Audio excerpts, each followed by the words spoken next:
Hey everybody. So I'm going to do a comparison of the 1/6 scale Hot Toys R2-D2 here on the left compared to the 1/6 scale Tamashi Nations R2-D2 there on the right. I always see comparisons of the Hot Toys one with the Sideshow one, but I don't ever see a comparison between these two. Um, I don't have the Sideshow one to really compare to this. I never bought it. A friend of mine has it, and I've seen reviews of it, and I really didn't care for it. I thought it was kind of cheaply built, although it did have some really great accessories with it.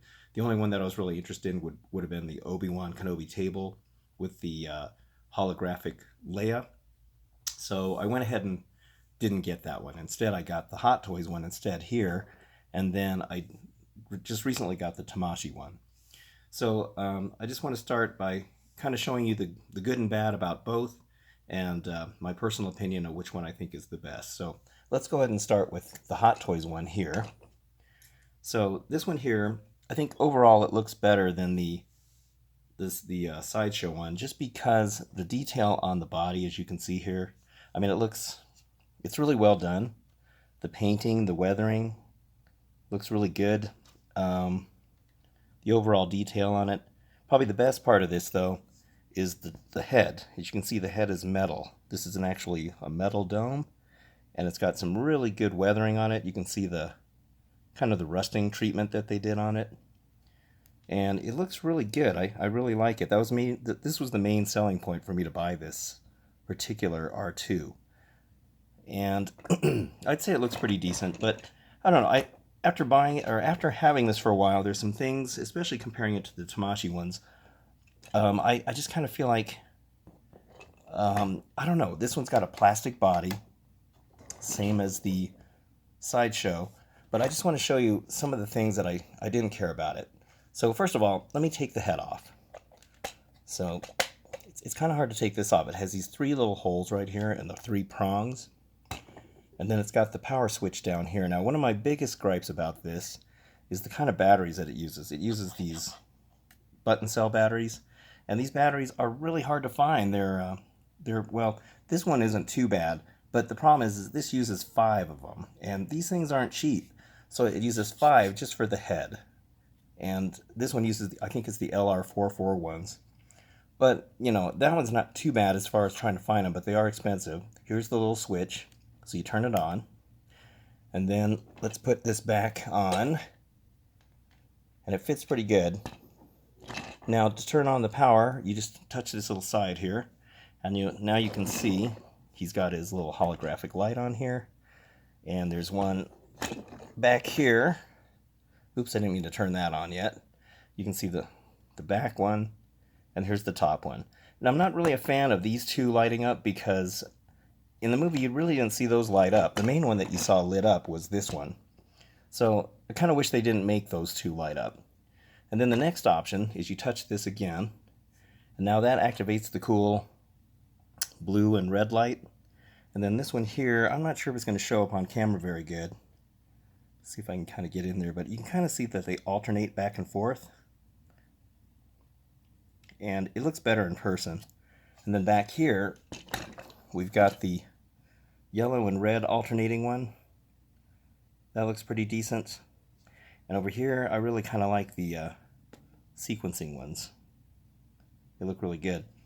But one thing I wish they would have done is give you a third option where if you touch this side again, you can turn off the holographic projector, because most of the time when you see R2, it's just his eye and these lit up and the ones in the back. But the next option is just to turn it off.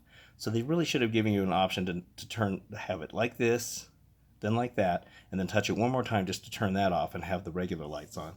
But they didn't do that, which I don't particularly care for. Plus, these ones probably eat up more power in the battery. The other thing is this one comes with just one little accessory, and that's this.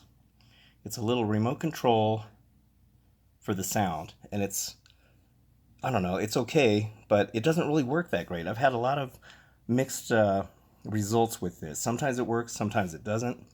So let's turn this on. Let's see if it works. The W is the button, and the emitter is on here on the front right there. So let's go ahead and push this, and see, it doesn't work. Most of the time, let me see, is it on the front? Which way is this? No, it's right there. Yeah, most of the time this doesn't work, but I found that if you turn the power off, it seems to work better. See, now it's not even working at all. So I've had really, I have to say this thing is terrible. I really have no results with this. Now let me try this. Let me turn it off. Take this off again. Turn this off. Now let me turn it on. Now, watch this. If I try it now, nope, still not working. Oh my gosh. Yeah. So anyway, it was working a minute ago when I tried it without the lights on. But it's almost like if the lights are on and you're trying to make the sound, it only works a couple of times and then it quits working because it's putting too much of a drain on the battery. So I'm not really, I just got to say I'm not a fan of this at all. And sometimes you have to have it aimed just right. Oh, there it goes. See, you have to have it on just like a certain spot. Or you have to have it like right on top of it. I mean, if you're going to do that, you may as well just put a button on here and we can just push that. It's very sporadic as to how this works.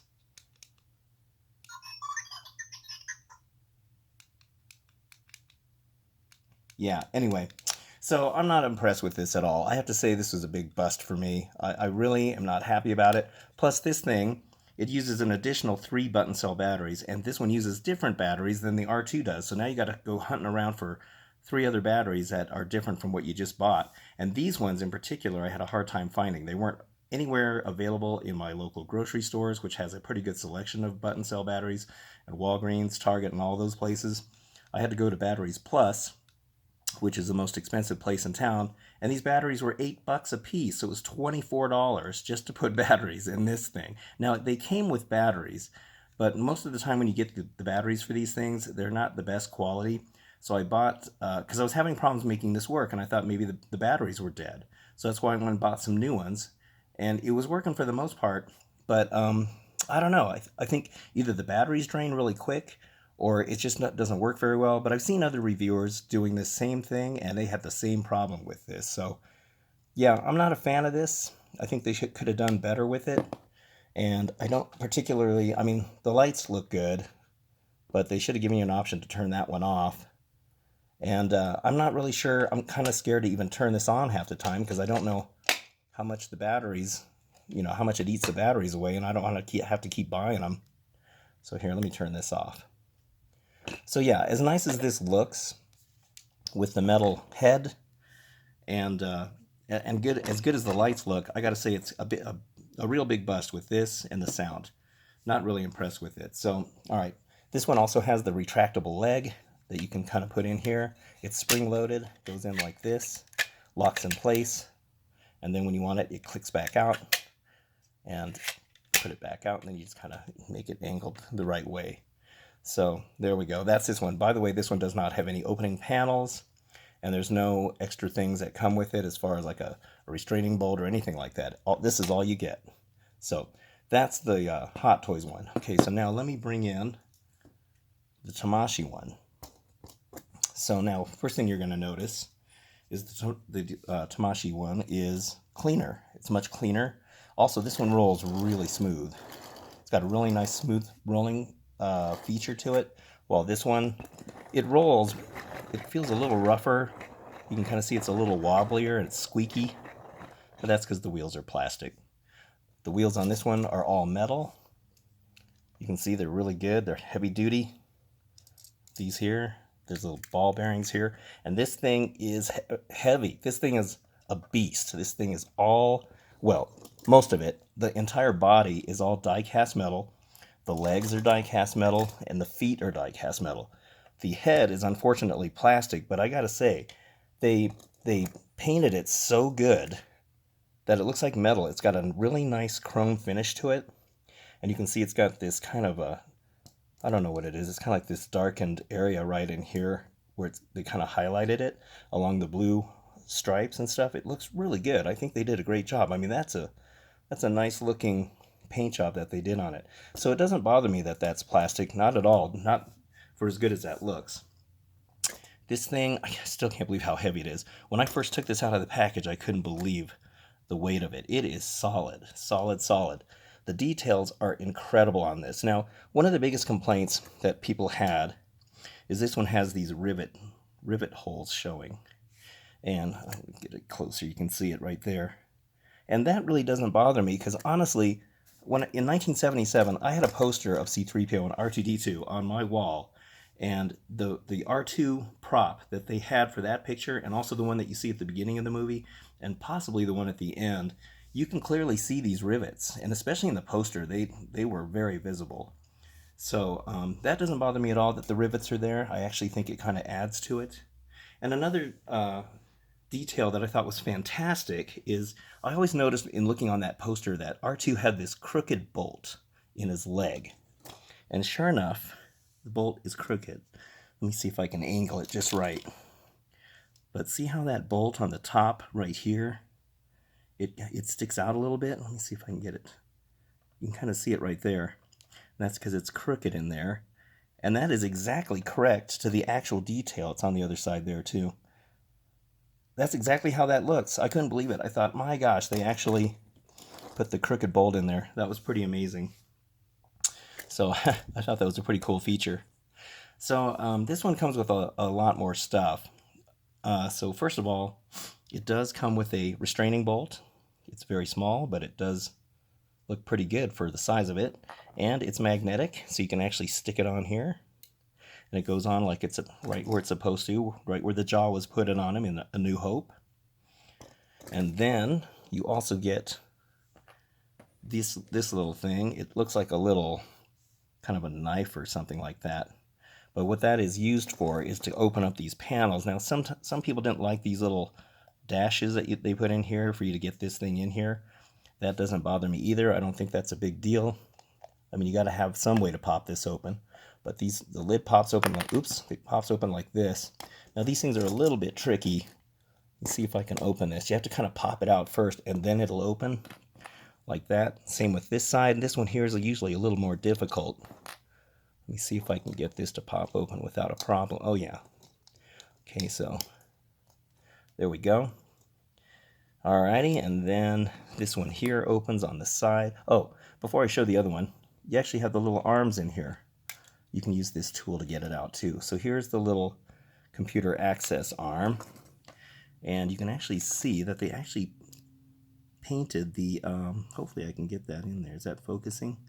You can actually see the, that they painted in all the little stripes and detail on there, which I think that looks so cool. I don't think I've ever seen that on another one. And this, by the way, extends out. So you got that little option for it. I thought that was really cool. I think this whole thing will come off if you want it to. And then on this side, we have another little arm, and that is the, let me turn it. Sorry, this thing's so heavy, it's hard to maneuver it. Okay, so there's the, I think it's a little claw or something. It looks like a closed claw. And they even have like the copper or kind of gold colored highlights on there. So I thought that looked really good. And then you can also open this panel. And let's see if I can get this open like this. Oh yeah, there we go. And then this opens up. I think this is where that little, in Empire Strikes Back, the little lamp was plugged into R2, or maybe it was his recharging unit. I'm not sure. But you can kind of see inside there. It's got some nice little detail. I don't know if that's focusing or not. Hopefully you guys can see that. And then here we got the blue arms. Now this is another thing I like. These are the little utility arms that open up. And a lot of times these things are kind of looked over. I've only ever seen these open up on a few of the figures. But I think that it was nice that they added that in. So these little arms do open. And I like that it's silver in behind it. And the silver is actually on the top and the bottom too. It's not just silver on the back. They actually put it all in there. And I'm not sure if you can see this either, but you can actually see the ridges on this right here on the little arm. I hope you can see that. Let me see. Yeah, there you can kind of see it. But they actually put those ridges in there. A lot of times these things are either just smooth back here or they're hollow, but they actually put that detail in there. I mean, they put so many details on this. I just can't believe how good they were about it. And these are very solid. They're not wobbly and weak, and they don't fall out really easy. They're tight. You know, they're tight enough that they stay in there. Same with the arms right here. I've seen the sideshow one. When you tip it this way, everything flops open and everything falls out, which I wasn't a fan of. When I was looking at my friends, I was kind of turned off by that. I just thought it was really kind of sloppy in just the way it was built. So, yeah, I wasn't really a big fan of it. So let me put this back on. Sorry, I didn't mean to bump the camera. And see how those go right in? And look how they're nice and tight. There's no gaps or anything. They're really solid. They look really good. I mean, you wouldn't even know those open just because of how good and tight they go together. And so, let's see. Here's the back, in case I didn't show that.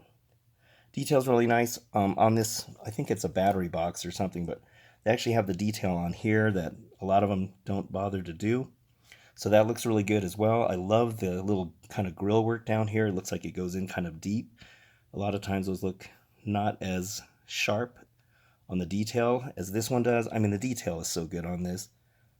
I'm just constantly floored by how good this is. And then the middle leg. Now these legs, by the way, they have ratchets. You hear them clicking? So you can click them like that. And the feet are ratcheted too. So you can kind of angle it, and I like that because you can always get the right angle on this. So the middle leg goes in, and it's got a really good strong spring in here. So that locks in really nice. And then when you take this out, you don't even have to like make it come out like you have to with the Hot Toys and the Sideshow one. This one, I mean, that comes right out there. It's got a really good strong spring in there, probably because this is metal, so they have to make sure it does it. So let me click that back in because I want to show you this other little extra feature. So this comes with these little things, and these are the Kenny Baker leg covers, which I thought was pretty cool. So I've only ever seen these come with another R2-D2, and that was the let's see, that was the SH Figuarts. That's the one that had these, but these are cool. So they're magnetic. So what you do is you connect it like here, and you connect it here, okay, like that, and then you just kind of have to angle this in just right. Let me see if I can do this. You have to kind of make it work just right here like that, and oops, obviously I haven't done this enough times to get good at it. Let me see, I may have to turn it down a little bit. All right, there we go. Kind of get them centered here. All right, so now there we go. We now have the Kenny Baker leg covers. For those of you not familiar, when Kenny Baker was in the two-legged version of that, his legs would have to stick out from the body and go down into the feet. And you mostly see it in the 1977 movie, and I've seen posters where you can see it. It's very obvious. But they would just have these kind of weird looking dryer vent things, dryer tubes kind of looking things, and that's what they did to hide Kenny Baker's legs. So I think it's kind of cool they added that feature. That looks really cool. I almost would rather, I mean, I would rather pose my R2s in the three-legged stance, but this is kind of a neat little feature to do it in the two-legged version.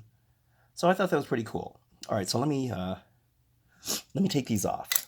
Okay, so let me take these off, and they're really simple. They're just, like I said, they're just magnetic.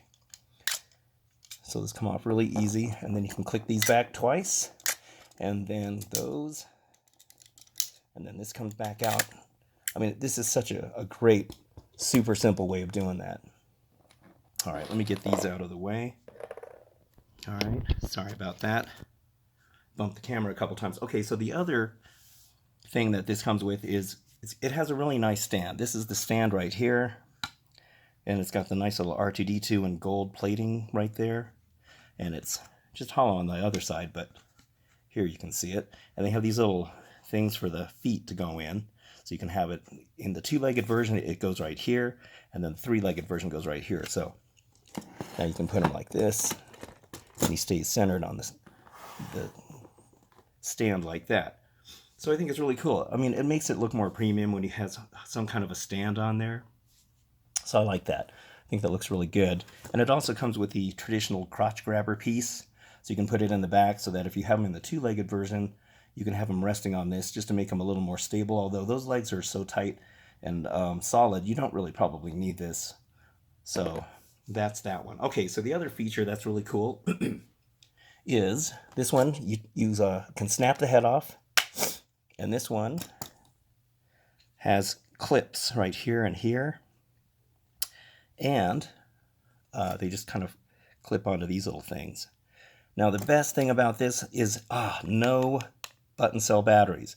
This uses AAA batteries. I don't know why Hot Toys couldn't do this, and I think Sideshow uses button cell batteries too. Those things are terrible.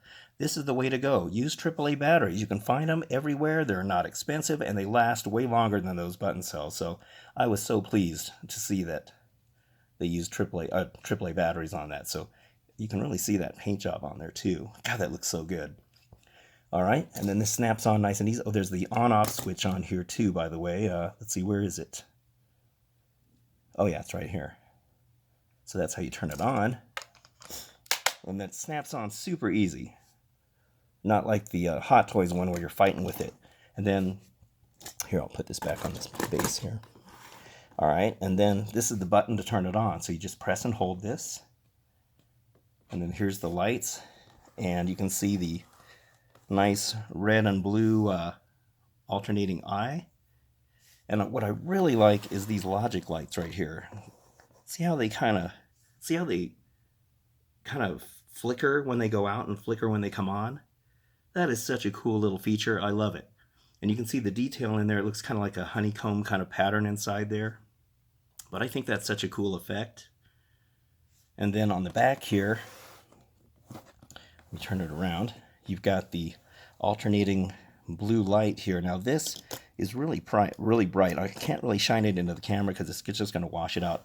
But there's some alternating kind of colors in there. It's got some green and red going on in there, so it's just a kind of a nice little subtle change back and forth. And my favorite part is this. This thing looks so cool. Let's see if I can angle it just right. Now it doesn't show up as good on camera as it looks in person, but it's kind of got this really nice kind of, I don't know, it's almost like a wave pattern in there. It's not sequencing from left to right like the Hot Toys one. It's very random. Each LED in there, and I think there's 4, they randomly go back and forth. And they just kind of do their own blinking pattern each. So it never kind of looks the same each time. I wish I could show that better on here because it really is a really cool effect. So yeah, I thought that was really neat. I love it. All right, so let me go ahead, put this back on again. And then the other thing you can do is on the back, this little holo projector, this one here, is a knob. So when you turn it, that's what turns on the holo projector in the front. So you just click it on like that, and now you got the holo projector going. And I like that they give you the option whether if you want it on or off. You don't have to leave it on all the time. It's pretty bright and it looks pretty good. And and then it goes off. Did you see how it went off like that? Now it does that if you haven't done anything with it. And it's to help save the battery. So I think that's a nice feature. So you just turn it back on and it gets all the lights working again. But I like that. And you can turn the light back off. And then this one also has sound effects. So what you do is you push the button up here again, and you just press and hold, or you just tap it. It's got 6 different noises.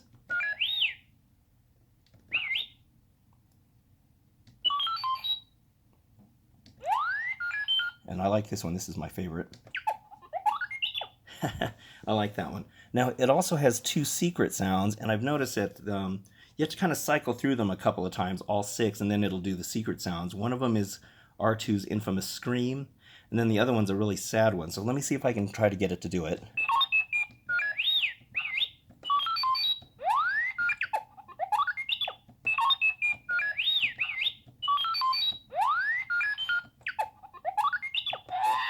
Okay, that was it. That was the scream. Now let me see if I can get him to do the sad one.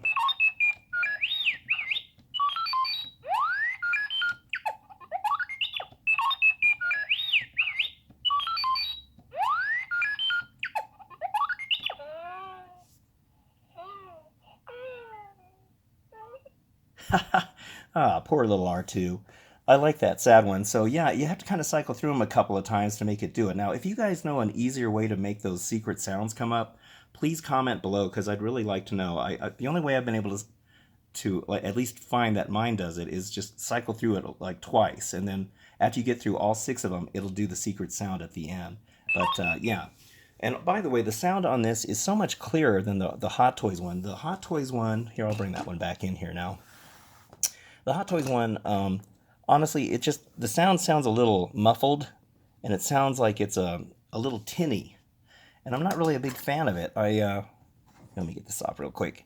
Yeah, it sounds tinny and muffled, and I don't know, for as much as these cost, I mean, these things are so overpriced as it is. So when you spend, a couple $100 for these things, you expect good quality on it. And I mean, this is terrible. I can't recommend this at all. If you're still on the fence about which one you're buying, because they're both still available. And I didn't think the Tamashi one was available. I was going to buy this one before the Hot Toys, and certainly before the Sideshow one, but I don't think it was available at the time, and it was super expensive. I think these were going for something like $280. I don't know, maybe you guys know how much these initially went for. I found this one for $210 or $215 on Amazon. Actually, they're still available. At least as of this video, they were still available. So anyway, yeah, I bought this one instead, and I really should have just waited and got this. If I had known the build quality of this and the heft of it and the really nice metal body and the detail of it and all the other, little extras and stuff that you get with it, I would have certainly got that one first. So, I don't know. And I do wish that somebody would finally make an all-metal R2, all-metal body and an all-metal head. I don't know why we get, a metal head and a plastic body on this one, and then we get a plastic head and a metal body on this. And yes, this will fit on this, in case you're wondering. The metal head will fit on here, but there's no way to make it stay on because they both attach differently.